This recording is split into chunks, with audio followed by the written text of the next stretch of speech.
So our old hero, William Bill Gates, founder of Microsoft, has come out and stated that he doesn't own cryptocurrency because it doesn't produce any output. The value of companies is based on how they make great products. The value of crypto is just what some other person decides someone else will pay for it.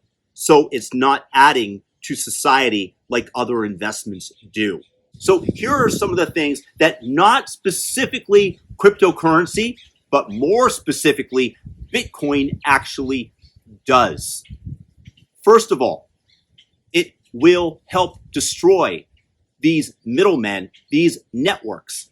First one, we'll take, for example, Western Union. When you send back money, or used to send back money, like my maid Blanca in Los Angeles would send money back to her home country of El Salvador, she used to have to pay between 10 and 40% of the total transaction in fees to have the currency exchange. At that time, they since dollarized and now have Bitcoinized, but there was a currency exchange. There was the fee that Western Union charged. There was sometimes a fee charged by gang members to access the Western Union office. Then there was the transportation cost to get over there to where they could withdraw the money.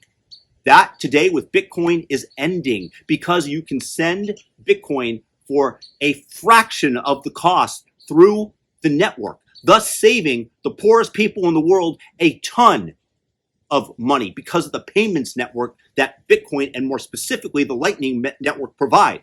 So that's Western Union. What about MasterCard and Visa?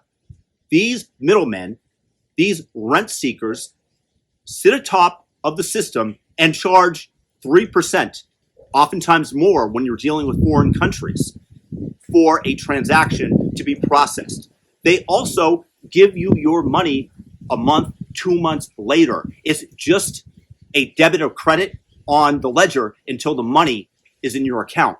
With the Lightning Network, that is instantly transferred. The Bitcoin becomes the bearer asset, and over the Lightning Network, you get your dollars, and the fees are less than a penny for this transaction. So you go to McDonald's, guess what happens? McDonald's, by using the Lightning Network, is eliminating Visa and MasterCard as the middlemen and saving all this money each time that this transaction happens. Furthermore, I don't have to store cash on me. I have all the money on my phone. Let's just say it's a small amount of Bitcoin, and I can transmit that effortlessly using the back channel, using the second layer of the Lightning Network, and I have, as a poor person, a net benefit of not having to carry necessarily cash. Furthermore, the businesses, they have a higher profit margin because some of that money is not going to Visa, MasterCard, and they get their money instantaneously. When you make the consumer better off, when you make the business better off, it's going to be really hard to stop the adoption of this network and eliminate the rent seekers that have been charging the public, that have been charging the companies a substantial amount of the transaction every single time. Furthermore, it acts like a store of value. This might not be a big deal if you're in the United States, if you might be in Great Britain. But for the rest of the world, when I was in Myanmar, they used to hold their money in gold. In 2012, this was before Bitcoin really appeared on the scene en masse, of course. But gold was the preferred store of value because the government had a hard time taking it away. If, for example, in Burma, in Myanmar, you had opinions contrary to that of the government officials, they would just go in, seize your bank account, and it would be gone. And this has happened all over the world. It happens with inflation because you can't produce more Bitcoin because we know the fixed amount of them.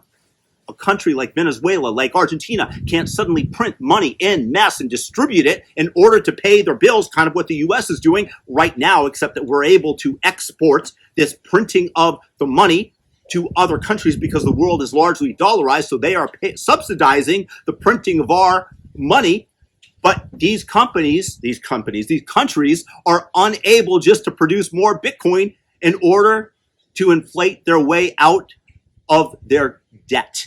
That means that by holding Bitcoin similar to gold, You are using a store of value that, again, is harder to seize. And we've seen that seizure come into Canada. Anybody that still has a Canadian bank account after the Canadian government froze and tried to confiscate funds that were intended for the truckers have another thing coming, because this is no longer a country that protects private property, but rather more of a communistic entity that is grabbing the means of production, the property rights of other people, the stored wealth. And with Bitcoin, if you store it off chain, if you store it away from Coinbase, from Binance, from the other big crypto exchanges, you are in control of it, and the government cannot seize it. Much like the gold in Myanmar that they use to protect themselves against government seizure of their bank accounts, and many innumerable other nations that we in the first world have no concept of unless you've actually traveled there and interviewed said people. So to say that Bitcoin